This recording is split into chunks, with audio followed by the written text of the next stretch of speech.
Yeah, it's nice to see. It's been a while since we've seen something like that out of Florida State, even against FCS programs. We've struggled. So to see us actually come out and just dominate, and Mhm. my biggest takeaway is we seem to have learned from that Jacksonville State loss. Jacksonville State, we talked about how we expected to win, and we tried a whole bunch of stuff in that game, trying to work on passing game and all that kind of stuff. We did none of that playing around. We came out and we just ran the ball down their throats, and we just dominated the game. And that's the kind of thing I want to see out of Norvell. Okay, you made a mistake against Jacksonville State in preparation. How do you fix that? How do you learn from that going forward? This game shows that he's willing to learn and willing to fix those mistakes. And it's nice to see.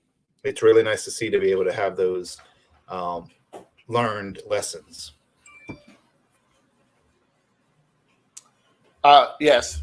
You know, the caveat of the game is this was UMass. This is a game they coming in were one of the worst teams in the country the last 5 years. So,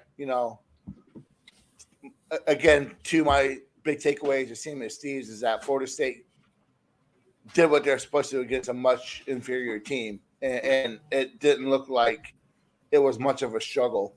Despite that opening kickoff, Florida State, their defense shut them down really quickly. The field goal was set up by the field position, but other than that, Florida State just dominates. So, I have a question: what happened with Milton?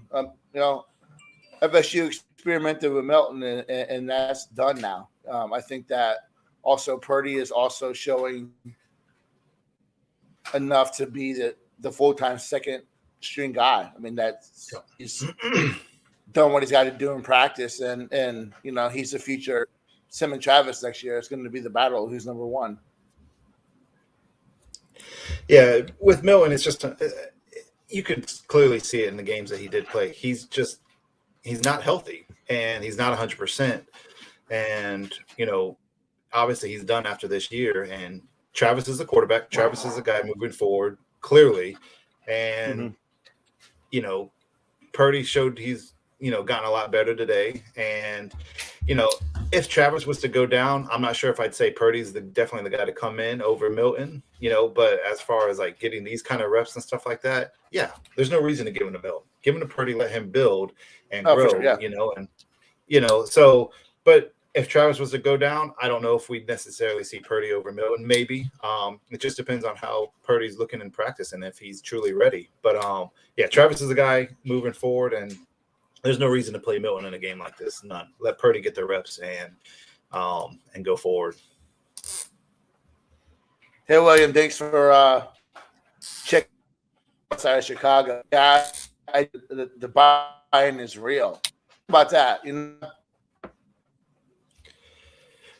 Yeah, really since that game against Jacksonville State, maybe the first half against Louisville, the team has significantly looked better. In terms of penalties, in terms of just the support from each other, to the accountability that you see on the field, with guys getting upset at the other guys to make a boneheaded play. That these players have bought into what Norvell and his coaching staff is doing. That's why. Yeah, some of it is a little bit of opponent based, but they went to Carolina 17-point underdogs and they dominated that game. So now FSU's won 3 in a row.